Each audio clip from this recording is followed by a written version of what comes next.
নমস্কার, কেমন আছেন সবাই? রাইয়ের রান্নাঘরে সবাইকে স্বাগত জানাই। এখন বর্ষাকাল, বাইরে ঝিমঝিম বৃষ্টি পড়ছে। এই বৃষ্টির মধ্যে বাইরে বেরোতে মন চাইছে না, তাই বাড়িতেই চায়ের সঙ্গে খাওয়ার জন্য কিছু বানাবো। এটা বানানোর জন্য আমি নিয়ে নিয়েছি 1 কাপ বাদাম। বাদামটা একটা প্লেটে ঢেলে দেখে নেব পাথর কিছু আছে নাকি। না, বাদামগুলো একদম ফ্রেশ আছে, কোনো নোংরা নেই। এরপর একটা বাটিতে একটা শুকনো মশলা তৈরি করে নেব।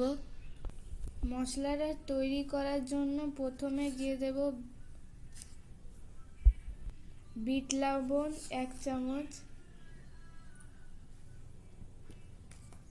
এরপর দিয়ে দিচ্ছি কাশ্মীরি লঙ্কার গুঁড়ো 1 চামচ। এরপরে দিয়ে দিচ্ছি চাট মশলা, আর দিয়ে দিচ্ছি 1/2 চামচ গরম মশলা। সবগুলো মশলা ভালোভাবে মিশিয়ে নেব।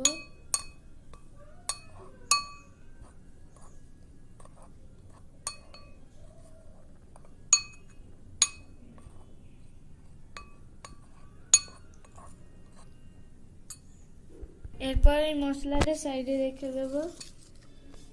আরেকটা পাত্র নিয়ে নিয়েছি।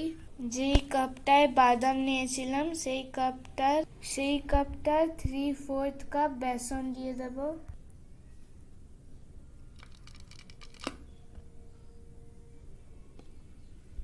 এর মধ্যে দিয়ে দিলাম স্বাদ মতো লবণ, হলুদ গুঁড়ো, লঙ্কার গুঁড়ো, জিরে গুঁড়ো, ধনে গুঁড়ো।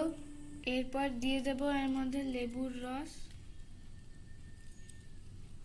আর এর মধ্যে দিয়ে দেব অল্প ভাজা জিরের গুঁড়ো। অল্প অল্প জল দিয়ে এটা একটা গাঢ় ব্যাটার বানিয়ে নেব।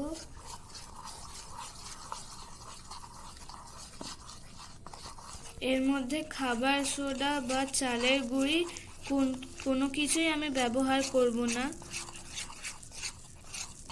অনেকটা মোটা হয়ে গেছে, আর অল্প সামান্য একটু জল দেব। 1 চামচ পরিমাণ জল দেব।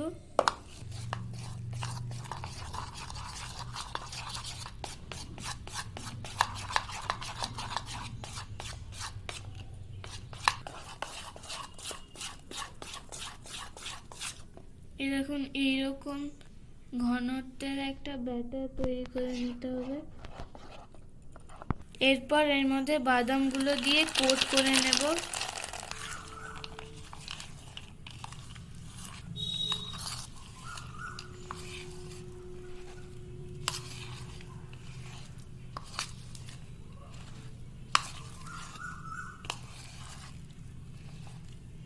এই দেখুন, খুব সুন্দরভাবে কোট হয়ে গেছে।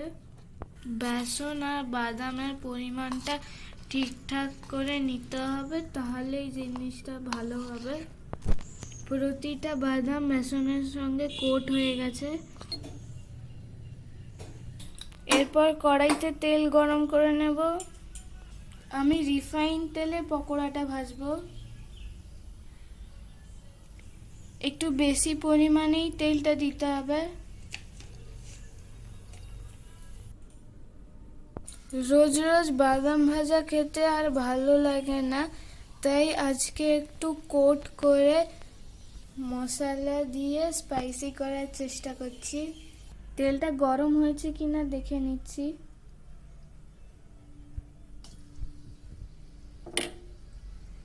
তেলটা ভালো করে গরম হয়ে গেছে।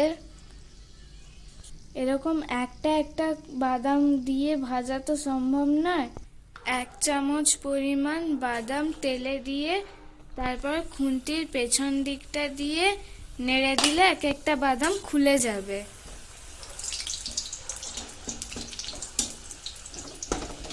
আমি খুব তাড়াতাড়ি নাড়তে পারলাম না, তাই কিছুগুলো আলাদা হয়েছে আর কিছুগুলো সঙ্গে রয়ে গেছে। আপনারা তেলে দেওয়ার সঙ্গে সঙ্গে নেড়ে নেবেন, তাহলে এক একটা আলাদা হয়ে যাবে। এই দেখুন এরকম লাল লাল করে ভেজে নিতে হবে।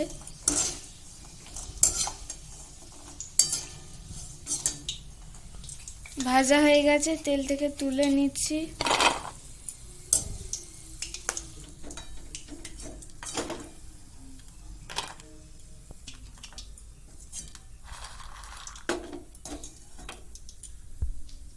গরম অবস্থায় গুঁড়ো মশলা যেটা বানিয়েছিলাম সেটা দিয়ে দিতে হবে ওপর থেকে, নয়তো এটা সোক করবে না। আবারও 1 চামচ ব্যাটার দিয়ে দিচ্ছি।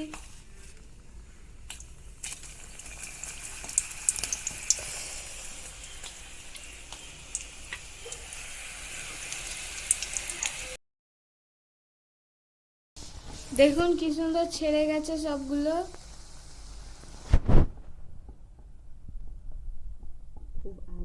খুব হালকা আছে এরকম নেড়ে করে ভেজে নিতে হবে।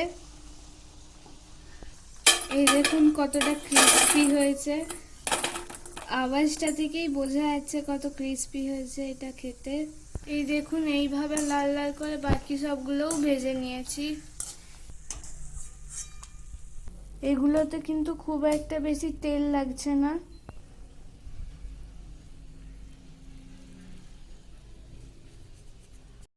সব শেষে অল্প কারি পাতা তুলে ভেজে নেব, ভেজে তুলে নেব। কারি পাতাগুলো হাতের সাহায্যে গুঁড়া করে নেব।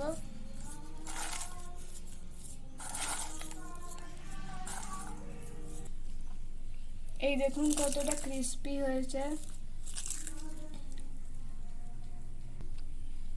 এই কাপটা 1 কাপ বাদাম নিয়েছিলাম, আর দেখুন আমার কতগুলো বাদাম পকোড়া হয়েছে। এগুলো কৌটোতে ভরে রেখে অনেক দিনও খাওয়া যাবে।